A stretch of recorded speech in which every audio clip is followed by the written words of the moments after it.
প্রতিদিনের পুঁজিবাজারে সবাইকে স্বাগত জানাচ্ছি। সঙ্গে আছি আমি জাকির হোসাইন। মঙ্গলবার দেশের শেয়ার বাজারে বেশিরভাগ প্রতিষ্ঠানের শেয়ার দর বেড়েছে। ঢাকা স্টক এক্সচেঞ্জে গত কার্যদিবসের তুলনায় লেনদেন সামান্য বাড়লেও চট্টগ্রাম স্টক এক্সচেঞ্জে লেনদেন কমেছে। আজ ডিএসইর প্রধান সূচক ডিএসইএক্স 18.71 পয়েন্ট বেড়ে দাঁড়িয়েছে 4795 পয়েন্টে, যা রবিবার 15 পয়েন্ট এবং শনিবার 29 পয়েন্ট কমেছিল। অন্য সূচকগুলোর মাঝে সরিয়া সূচক ডিএসইএস 5.34 পয়েন্ট বেড়ে দাঁড়িয়েছে 1047 পয়েন্টে, আর ডিএস30 সূচক 8.6 পয়েন্ট বেড়ে অবস্থান করছে 1780 পয়েন্টে। এদিন ডিএসইতে 297 কোটি 71 লাখ টাকার শেয়ার ও ইউনিট লেনদেন হয়েছে, যার পরিমাণ আগের দিন হয়েছিল 288 কোটি 78 লাখ টাকা।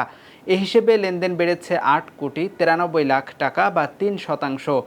মঙ্গলবার ডিএসইতে লেনদেন হওয়া 390টি কোম্পানির মধ্যে শেয়ার ও ইউনিটের দর বেড়েছে 211টি কোম্পানির, আর দর কমেছে 104টির। দর পরিবর্তন হয়নি 75টি কোম্পানির শেয়ার ও ইউনিটের। ডিএসইতে লেনদেনে অংশ নেওয়া কোম্পানিগুলোর মাঝে লেনদেনের শীর্ষে উঠে এসেছে Orion Infusion Limited, Square Pharma ও বীজ হ্যাচারি। তালিকার শীর্ষে থাকা অন্যান্য কোম্পানিগুলোর মধ্যে রয়েছে BRAC Bank, Midland Bank, City Bank, Fuwang Food, Baraka Patenga Power, NRB Bank এবং বাংলাদেশ শিপিং কর্পোরেশন। অপরদিকে সিএসইতে মঙ্গলবার 6 কোটি 65 লাখ টাকার শেয়ার ও ইউনিট লেনদেন হয়েছে।